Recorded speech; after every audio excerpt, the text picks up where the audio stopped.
Hey, comic book fans, welcome back to Comic Book Corner 2.0. And fans, you're back with me, Mike Spider Slayer, doing a live stream, and it's called Pay It or Slay It. That's right, guys. If you know me over on the other channel, Comic Frontline, I used to do this series recorded every week, and this was a monster of a series to do edit-wise and whatnot, and I actually miss doing Pay It or Slay It, so I decided to bring it back, make it a live show.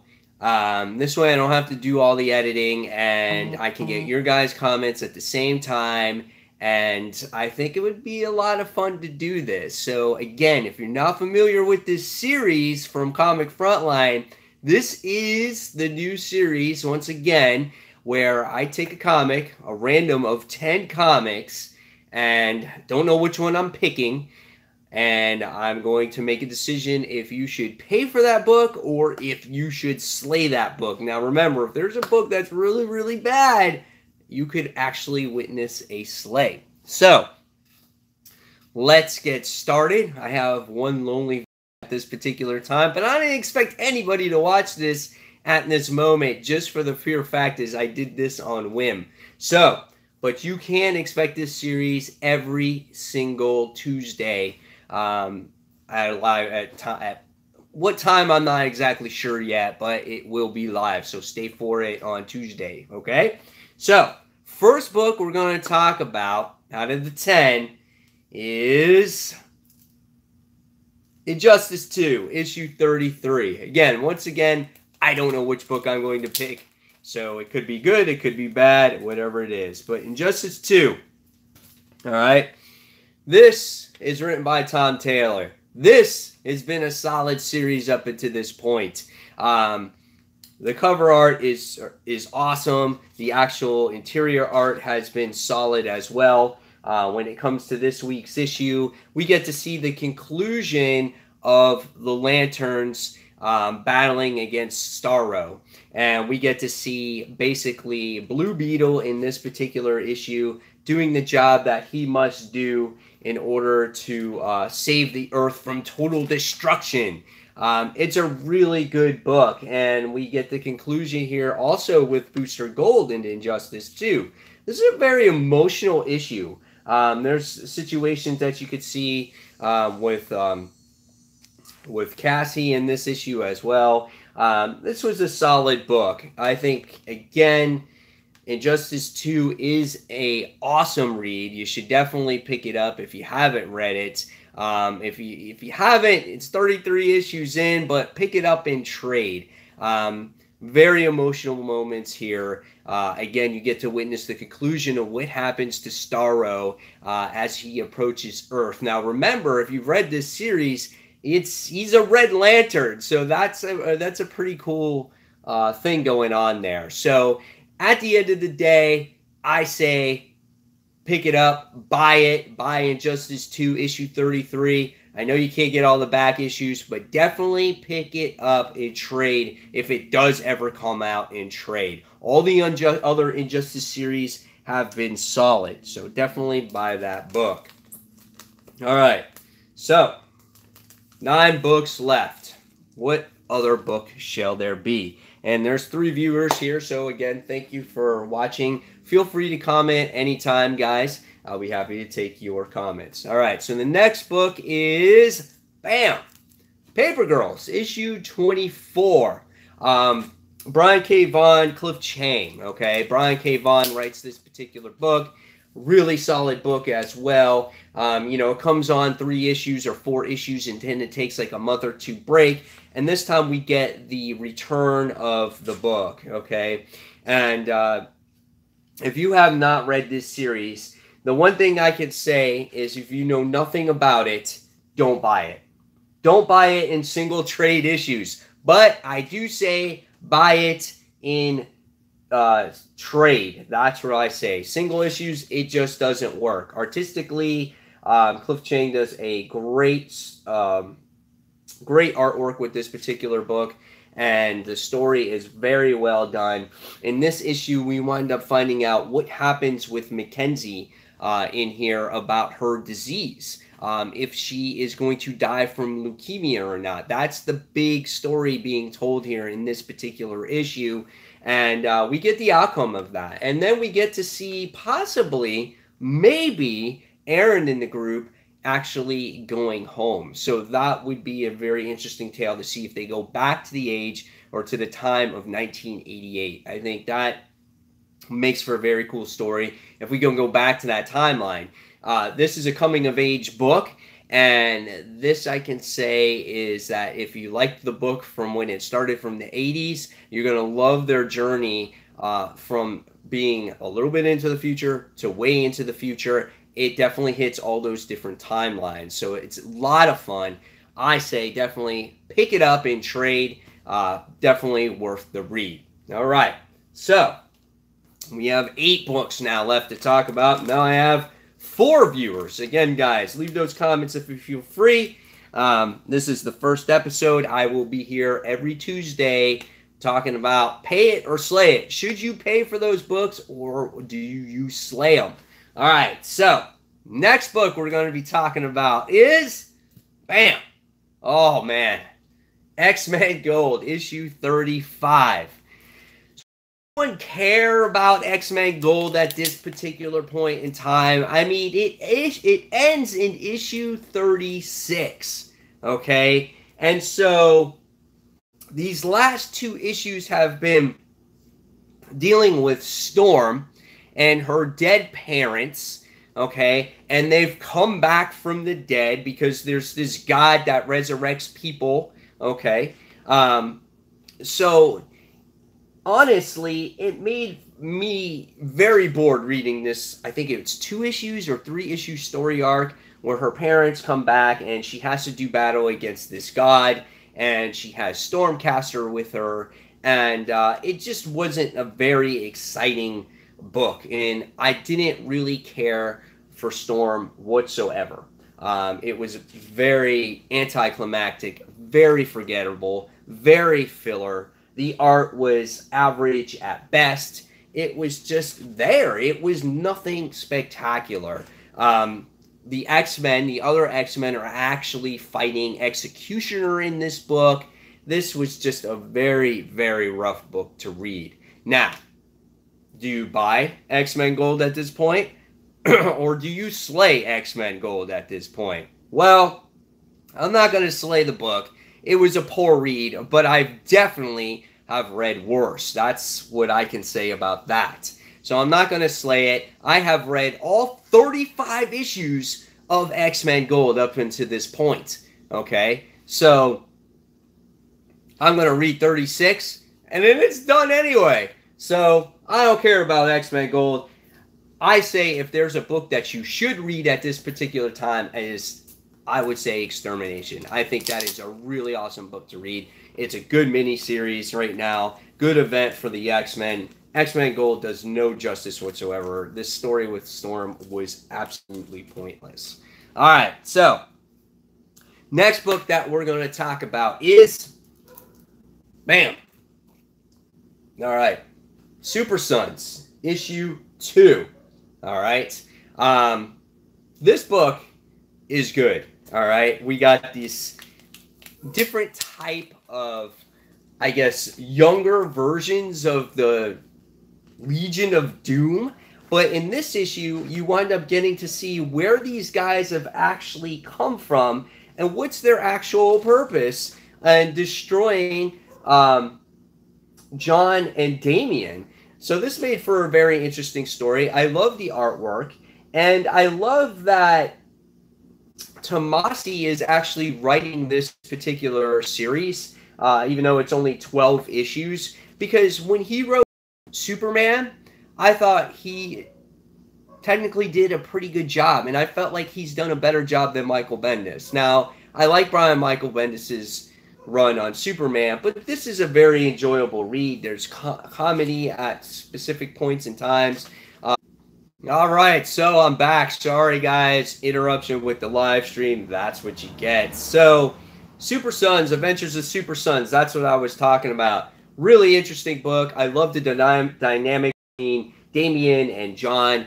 artwork really pops. I like how DC has actually changed their paper. It's not so flimsy. It's not like magazine style, but it's also not that paper print style. I think it's a really good book overall. And, you know, at the end of the day, we wound up getting to see how vicious our version of Lex Luthor of these Junior Legion of Dooms people are. And then we get to see a Joker in this book as well, who's actually not so Jokerish. He's kind of just, if that's a word, he's actually just chill. You know, he wants help, which I thought was kind of interesting too. So this makes for a good book, interesting story. I can't wait to see where it actually pans out. So this is Super Sons issue 2, and I say buy the book, guys. I say it's definitely worth it. You could probably still find, what's it called? The first issue on the stands. So definitely check it out. All right. So we talked about 1, 2, 3, 4 books so far. We got 4 viewers still watching. Again, guys, feel free to comment if you like a favorite particular book. Feel free to talk about the books that we are. There will be spoilers from time to time when it comes to this. Okay, so, all right, so here we go. So we're going with our number 5 book, and that's Immortal Hulk, issue 5. This story this time around was quite interesting. Let me just tell you. We have the Immortal Hulk, okay, do a battle against Sasquatch. And in the last issue, we wound up seeing Sasquatch. Looks like he got shot or he got killed or stabbed. Oh, it was stabbed. He was stabbed in the back. And then the last thing you wound up seeing is he came back alive. And you're like, oh, that's cool. And so you're like, now Sasquatch is he's becoming like Hulk, like Bruce Banner. And Bruce Banner was in the hospital. So you know those guys were going to conflict with each other. Okay? So in this particular issue, we wind up seeing a little bit of a backstory of Sasquatch, which was kind of cool. How he was like in Alpha Flight and all that other stuff. And how, you know, he's been Sasquatch for a very long time. He doesn't like reverting back to his human self, which I think is kind of cool. But it was cool telling that story. And then it comes time for Banner to confront Sasquatch, okay?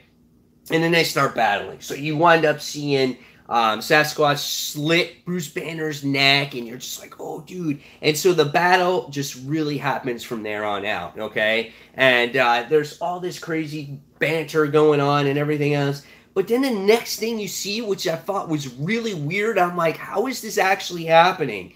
It's like when Banner looks in a mirror, it's like he's fighting, I don't know, he's fighting like his dad. His dad is in the mirror. It's in this actual, he sees this vision, and he's like, how am I seeing this and whatnot?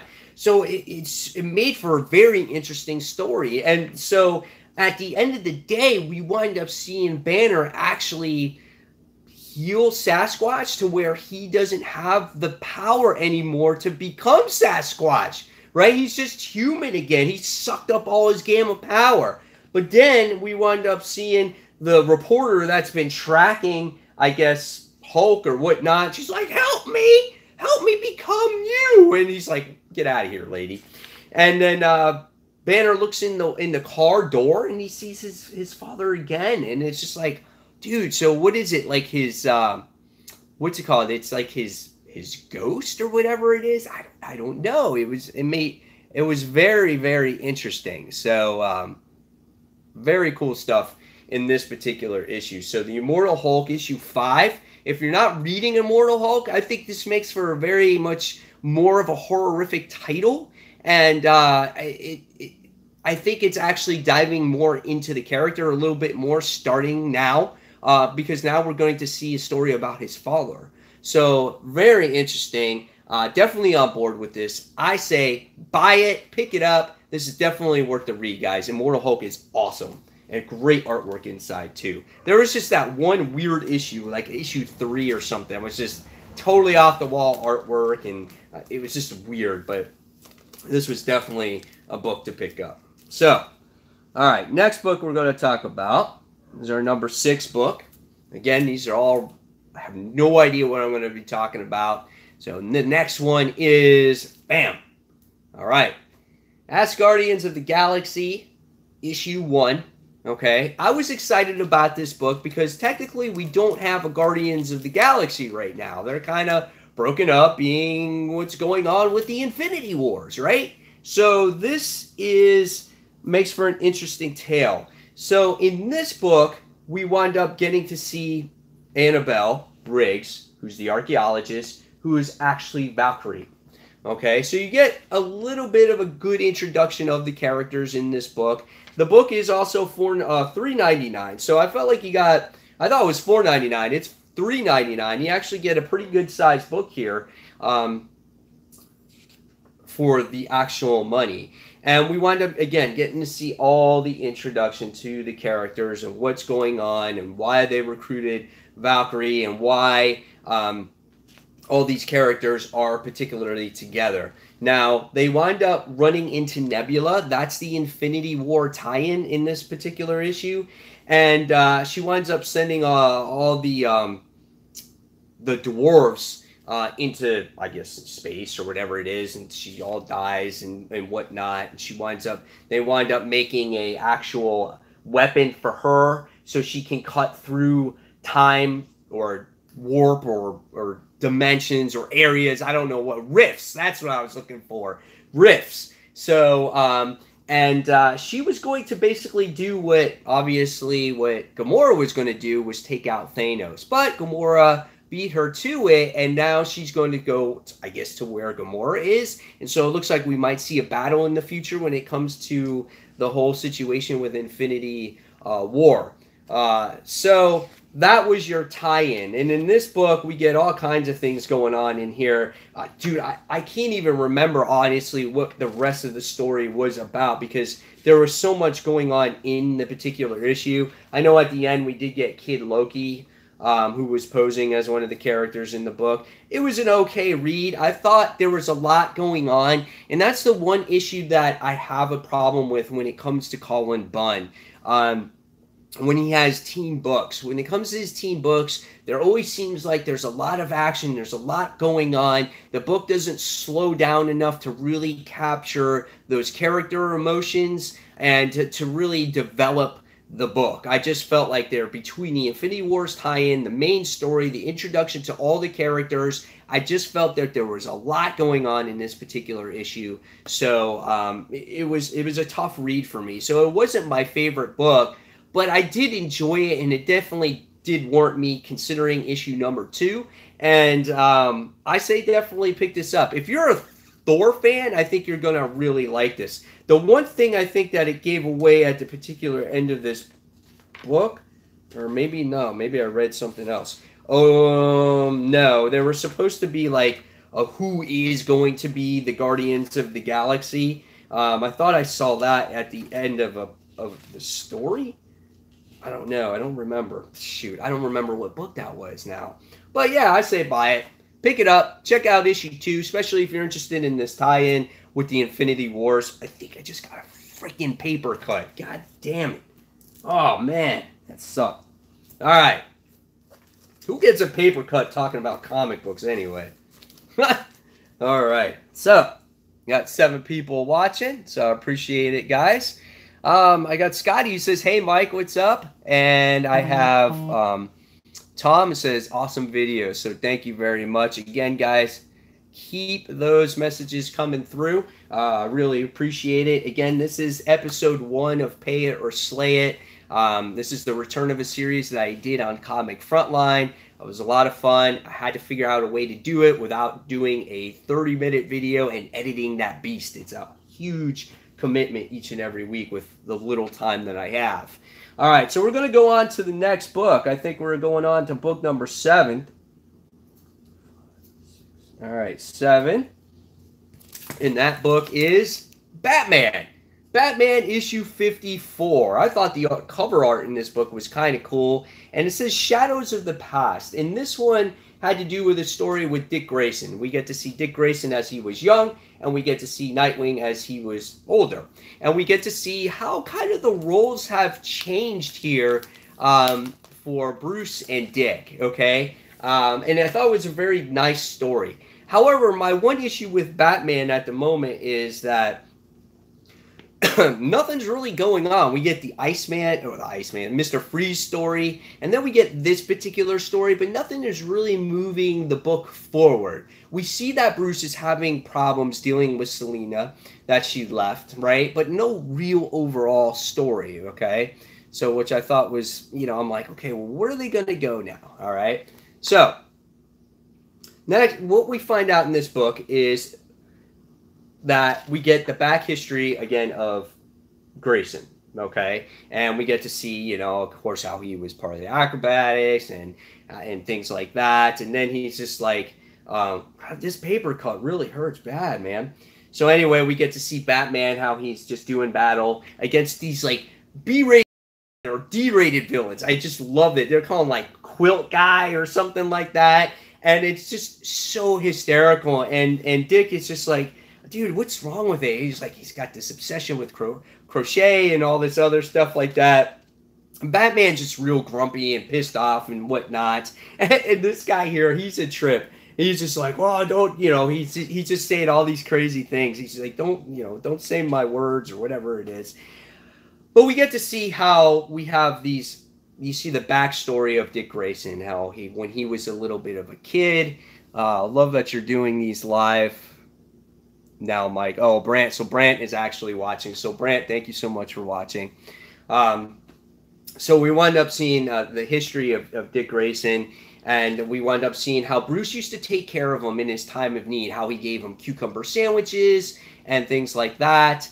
And I thought it was a really great story. And you get to see Dick just trying to hang around and be there for Bruce. Now, he knows that Bruce is going to be okay, but the issue is that he just, if he needs that help, he's going to be there for him. Get to see real comical moments here as well as he fights Ketchup Guy or Condiment Guy. I was like, what's going on? And Dick is just like, dude, he's like, are you serious with this guy right now? And he's like, what? He's killed 3 people, and it was just so funny. This is a book that you will really enjoy because these two have, obviously that history with each other, that relationship with each other. This is one that you guys should really pick up. Even though the story doesn't really progress Bruce's story, it is a lot of fun. So obviously, how can you slay Batman? Never. You can never slay Batman. As bad as an issue always is, we wind up always reading Batman. So obviously, buy Batman. Artwork is a little bit, I guess, cartoony for the particular issue, but nevertheless, it was a great, great read. So awesome stuff.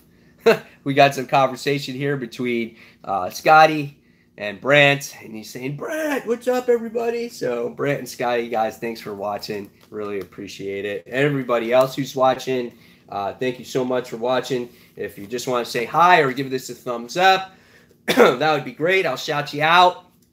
That would be really awesome. All right. So again, we're talking about 10 books today. 3, 4, 5, 6, 7, 8, 9, and we got 3 more to talk about. Okay, if you should pay it or slay it. All right. So next one is, bam, Thanos Legacy, issue number 1. Donny Gates.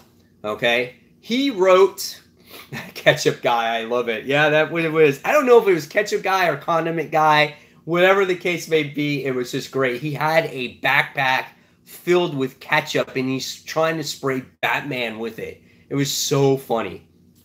All right, so Thanos Legacy. Are you saying slay this, Brett? Are you saying slay Thanos Legacy? Anyway, Thanos Legacy. This is a story that takes place right after Donny Gates' run on Thanos and in between Infinity Wars. So I guess maybe Brant did not like this one. This was not my worst, and this is not my best by far. But I did like the interior artwork in the book. I think it looks awesome. I love Thanos when he's sitting on his big ass's throne. And, and I love the evil look. And I felt that for $4.99, this book was not worth the price. Because it gives you 2 separate stories. which is not worth it. I feel like this book here, this one should have been just one longer story, right? And, you know, is it really needed? I don't know. I guess this is for the people that really love Donny Gates's run and they wanted to figure out what happened to old man Thanos in the future, because he said he was going to kill him because he couldn't stand how pathetic that he became.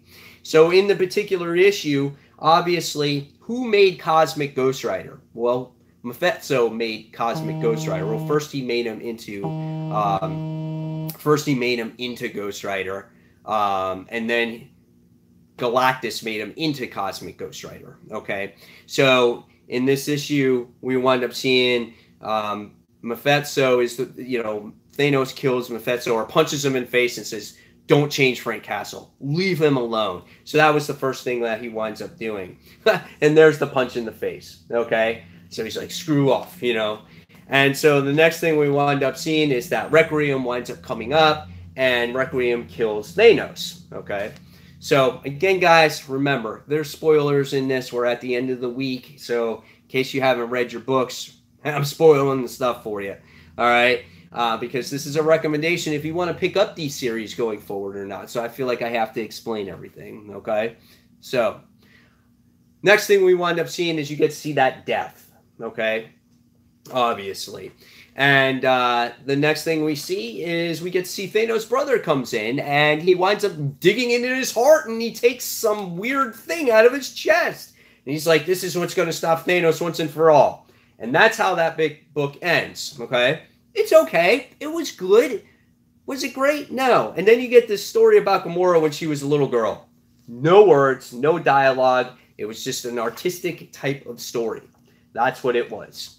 So, and that was really the issue. So for $4.99, I can't say that it was worth the price. It wasn't a bad read. If you like Donny Gates, if you want to see closure to this particular story, I say read it, buy it if you want.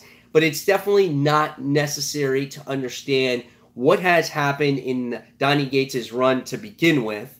And it's not necessary to understand what happened in Infinity Wars. This is just a book, really, that Marvel's trying to sell because it's Thanos and it's tied to the Infinity Wars, well, kind of. And it's, you know, obviously Avengers and Thanos and all that other stuff. So they're just trying to cash it in. But if you have the extra cash and you want to buy it, go ahead, pick it up. All right. So that's my little tale on Thanos' legacy. All right. So far, no slaying of the books yet, and my phone has fallen. All right. 2 more books to talk about today, guys. All right. Scotty says, Donny Gates is having a great year. Scotty, I agree. Brant says, my fingers spinning in the air and my eyes are rolling about on Thanos' legacy. Woohoo! You got to pick up the next issue, Brant. Donny Gates is having a great year. I think he is great for writing horror type of books, cosmic god-like characters. I think for him to come up with the whole thing with the Venom symbiote was just mind-blowing how someone can just go deep into there and come up with all that in this godlike Knoll creature or whatever he is. It just very much blows my mind. And I love the Thanos run that he did. I thought it was really good. So, interesting to see where he goes forward with some of these other books. Now, probably Marvel is telling him to write, like, oh, you got to write this tie-in, and you got to write this tie-in, and you got to write that tie-in, because we want to make as much money as possible. But when it looks for that overall series, I think he's doing a great job. All right, 2 more books. Next one we're going to talk about is, bam. Yes, I was hoping I got this one. Again, I'm making a mystery for myself. I don't know which ones I'm going to pick. I just shuffle them around. I pick 10 books, and whatever one I grab, I grab. And I read like 16 or 17 books altogether. All right. So, hopefully, you guys read Bully Wars this week. This one was written by Scotty Young. And the artwork is not done by Scotty Young. It's done by, Aaron Conley. So this book is really a lot of fun, okay? There's a bunch of these kids. Their kids are starting high school. And this town is called Rottenville. Okay. So when it comes to Rottenville, there's a lot of bullies that live in this area. And there's very few, I guess, good kids that live in Rottenville. So it's their first week or first day in school, in high school, and we get to see the town bully, right? He was the main guy in middle school, and we get to see that he picks on all the kids and all that other stuff, and it just made for a lot of fun. And the art is very, very cartoony, but it fits the tone of the book. It's got bright, vibrant colors. You get to see the bullies like, "Hey nerds, what's up?" And I'm trying to remember the guy's name, and we get to see that he thinks he's a really big, badass type of guy. But then when he comes to the main, to high school, hey Tevia, what's up? When it comes to actually high school, he's the one that actually is getting picked on now by this other big bully. I forgot his particular name. I don't know if it's Nuck or Canuck or I don't remember. Hawk. That's what it is.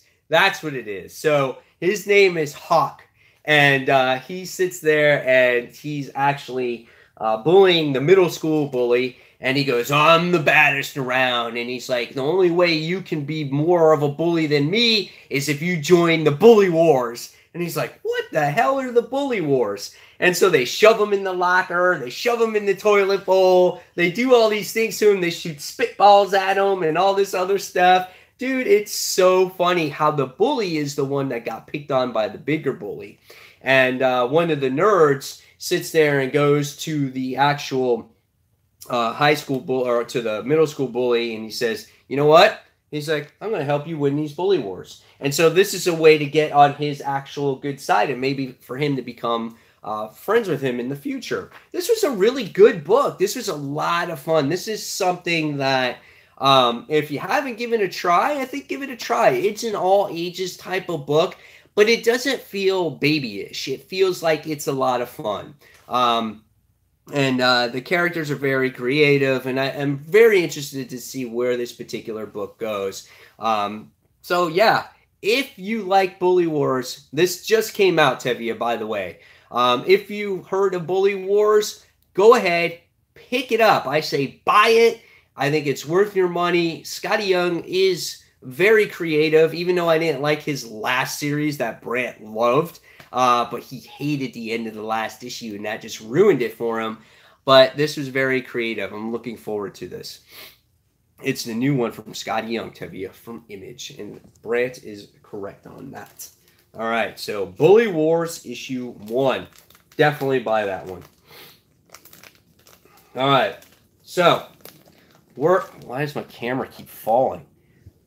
All right, so stay. All right. So, not very professional, but that's what you get for a first episode, guys. It's not going to be perfect, okay? All right, so book number 10. Personally, my pick of the week is Adventures of Super Sons. That does not surprise me, Tevia. But what we're going for here is not your pick of the week. I don't want to know that quite yet. I want to know what some of your favorite books are, but not your favorite book, because if you do go on Comic Frontline Live, I don't want to hear that quite yet now, okay? I'm just picking 10 random books from my pile, and I'm telling fans if they should buy it, or if you should buy it or slay it, okay? That's what we're doing here. So I'm not giving away any of my top books yet. I'm just saying buy or not to buy, all right? But again, guys, I appreciate all of you watching. And we're talking about our number 10 book. And shoot, I might do just one more book, okay? One more book. Just because this is the first episode. All right, so number 10 book I'm talking about is Venom First Host, okay? Now, the first issue of this, I was kind of like, do we need this story? This is kind of like a Donny Gates type of thing, right? And what's it called? And I was like, oh, is it necessary? This story should have been told when Mark Bagley and Mike Costa were doing their run on this book, right? But after reading this issue, now I find myself where I'm totally vested in this whole thing, and I can't wait. Well, it's only a mini-series, Tevia, so it's not an ongoing series. But this really fleshed out the story a little bit more, and I really enjoyed this particular issue. And if you like Mark Bagley's artwork, you have to pick it up. I mean, you just can't, because visually, it's always a really stunning book. Check this out. It looks phenomenal. You got the Skrull female in there. She does battle against Eddie Brock Venom in this particular issue. And we get to see our Kree soldier, who you think is an actual, great cover classic Eddie Brock. Yeah. Trying to get those chats in there, guys. So sorry if I'm talking about it. Yeah, great cover, classic Eddie Brock. And that's what Scotty says. And I agree. I thought this was a very well-told story, in my opinion here. All right, so we get to see this battle, and you think that the Kree warrior is a good guy here, that he's, you know, trying to help Eddie, but he's there for his own selfish purposes to get the symbiote from Eddie. Eddie winds up healing the Kree warrior because he gets badly hurt in battle. And then Liz Allen is hysterical in this particular issue. She goes, she's just like, you need to take your Spawn and your Papa Smurf and down there and get him out of my way, Eddie. And he's just like, well, wait, I'm trying to help people. You know, we're trying to do the right thing here. And we get to see a little bit of history of the Kree warrior on what he goes through and his history and whatnot. And the symbiote actually eventually remembers everything that happened to him in the past. Check out this art, though. So good. I mean, so good, right? And so what happens is he politely asks Eddie if he could have the symbiote back because it was part of his history and he needs it going forward. And Eddie's like, no, the symbiote is with me. It's been with me all this time. It needs me and stuff like that. And he goes, I totally understand.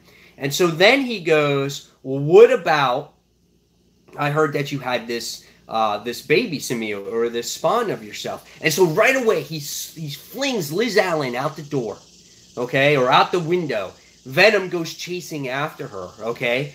And the next thing we see is that it's after the baby, okay? And so it breaks into the tank and it goes, you can't have that. And he's like, you can't. It's like it's too young. And he's like, I'm going to take this baby or you're going to give me back the symbiote. And he's like, no, you can't do that. So the next thing you wind up seeing is that the Kree character winds up getting the Eddie Brock symbiote and tosses the afterbirth away, and that's what he calls it. And that was just disgusting and just rude and crude, and you're just like, oh my God, that's insane right there, right? And he goes, why does Eddie Brock care about this baby symbiote? Did I miss something? Well, Tevia, if you read the end of the last volume of Venom, Eddie Brock did have a new spawn. He spawned a new baby. And this one is very small and very fragile, and he wants to take care of it. He doesn't want to become like any of the other symbiotes that he had in the past, like Carnage or Toxin or any of the other. He wants to make it pure. He wants to make it like a hero or whatnot. So that's why he promised to take care of this one. And that's why he was so adamant about the Kree not having the spawn, because he was going to make it into something that he didn't. So he feels like that, you know, Eddie can actually recover his symbiote back in the future. So that's why he cares about that symbiote. So Venom First Host, if you didn't check out issue 1, buy it. Buy issue 1, then buy issue 2. This makes for a very interesting story. I think you guys are going to like it. Okay? So that was our 10th comic. But since this is the first episode, we're going to do 11. So stay tuned, guys. This is a bonus comic that we're going to be talking about. What's it going to be? Is it going to be a good one? Is it going to be a shitty one? Am I going to buy it? Are we going to slay it? And let's see what happens. So this next book we're going to talk about is Silver Surfer, issue 1 or 1 annual. So let's talk about this one, okay? Tevia says, slay it. Again, Tevia, I hate, honestly, really slaying the books because these guys work really hard, regardless on how crappy a book is. I don't want to slay a book. But obviously, if it's that bad, if it's less than a star, right, I'm going to slay it. I will slay the book. I promise you I will, because I have done it before. I have ripped those books up. I have torn certain pages out of books before to make it a more complete story. I have done those things, okay? But the book has to be really bad to do it, okay? And I do respect every single artist and writer out there, just so you know. Okay, I respect every single one of them out there. Once I buy the book, it's my book. I get to do whatever I want with it. I could tear it up. I can throw it in the garbage. I can sell it. I could do whatever I want. What's going on, everybody? Thanks, Von Strange, for watching. And Tevia says something about Superior Spider-Man. Like Superior Spider-Man, I think you did slay that book. Maybe one of them. I don't know if I slayed. I didn't slay all of them. I still have most of them. I don't know. I don't know if I slayed it. I don't know. But I have slayed something before. A couple of them. Bane. That Bane series that's still going on, I did slay that one. All right. So here we go. The Silver Surfer Annual. Now, if you're a fan of Silver Surfer and not that crap that Dan Slott wrote and Ulrich drew, you might get a little bit excited for this because we don't have a Silver Surfer series. They still made an annual, right? And when you see this, you kind of get excited because no Silver Surfer series I felt beat that series back in the 90s. I thought that artwork was absolutely phenomenal. I thought that book was great, right? It led to Infinity Gauntlet, right? It was so well done.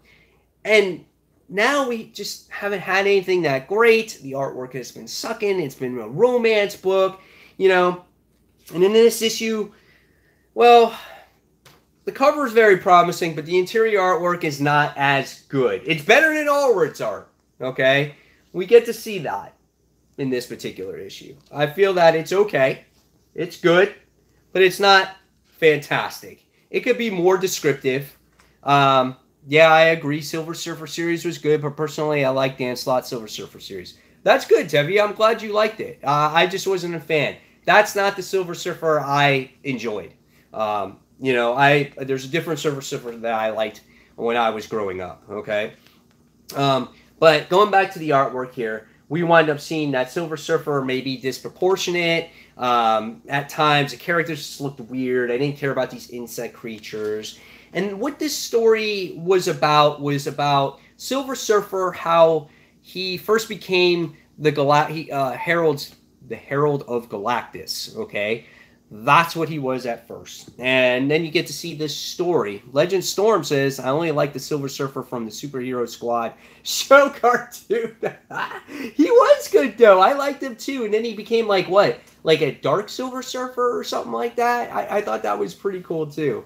But anyway, he was the Herald of Galactus. Dark Surfer, that's right. He was the Herald of Galactus. And we wind up seeing when he first becomes the Herald.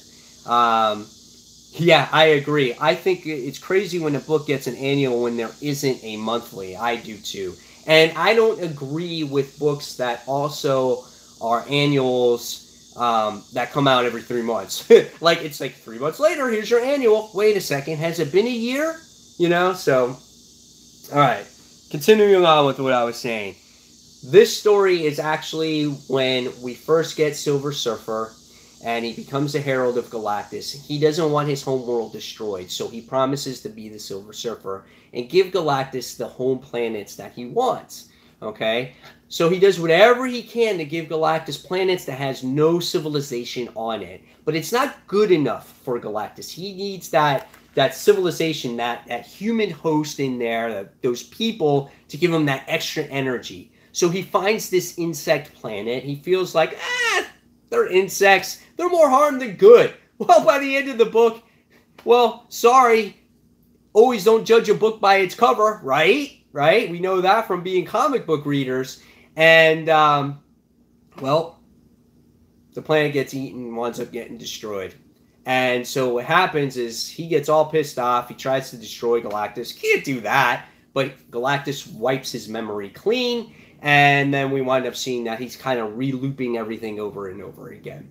So it was an okay story, but it's so not necessary. It's like maybe if it hinted towards a story in the future, right? Silver Surfer, one shot. Next is going to be your 4-issue mini, kicking off a new Silver Surfer series, and seeing if that sells, maybe we'll get a new ongoing, right? So yeah, this book really wasn't necessary.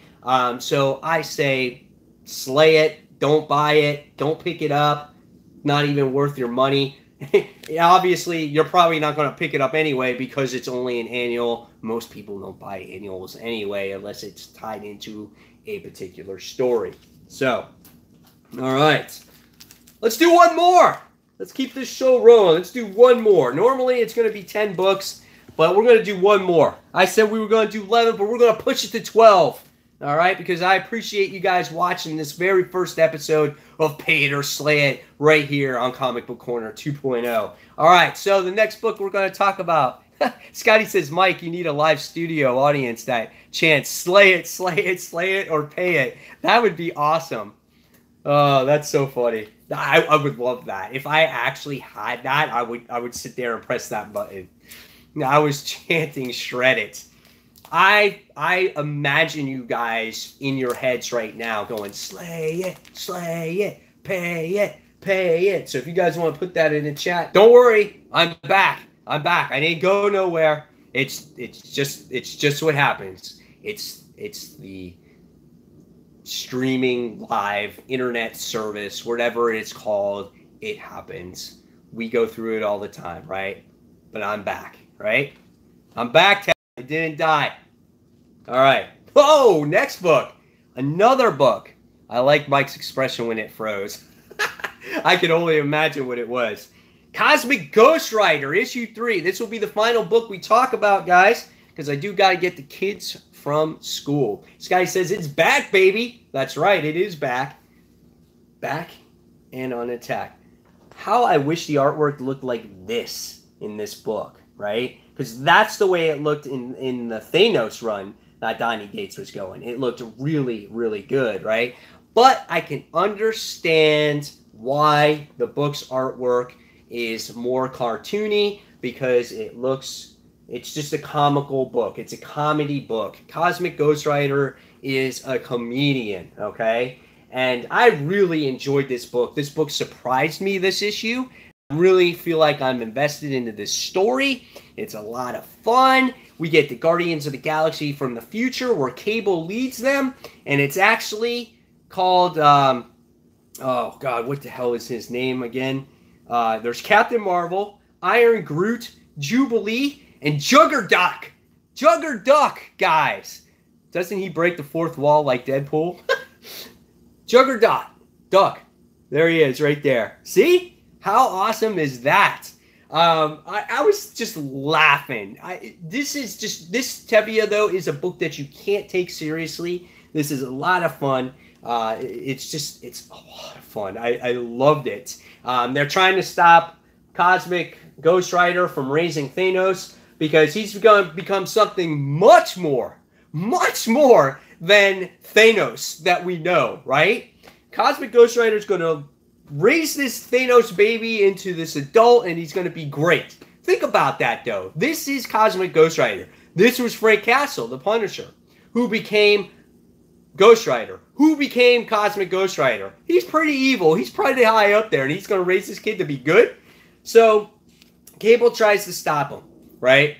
And Peter Barker says, hey, Mike. Oh, Peter, you're just missing towards this last of this live stream. But hopefully you can catch the replay on it. But this is the last book we're talking about. So anyway, we wind up seeing Cable will do nothing, stop at nothing to absolutely stop Cosmic Ghost Rider from raising the Thanos' baby. And every time Cosmic Ghost Rider sits there and he destroys his people that he brings from the future, there's all kinds of blood, there's all kinds of gore, there's people just being torn pieces and all kinds of stuff. It's just intense, right? And every time, you know, Cable gets a little older and a little older and a little older because he's drawn so much more from the future. And by the time we wind up getting to the end of it, we wind up seeing Cable just sits there and just destroys Cable. I mean, he just like punches him out. He sits there and shoots him in the chest. His eyeball goes flying all over the place.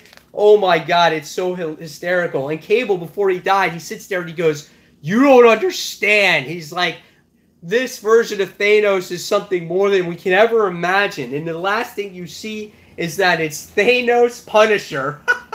And he's like, "Hey, Dad, what's up?" And you're just like, okay, so he's Frank Castle. He's got the Cosmic Ghost Rider mentality of destroy everything. And he's got guns in his possession. And that's how the book ends. And so now how is Cosmic Ghost Rider going to deal with Thanos Punisher in the future? Dude, I thought that was hysterical. I thought it was such a blast.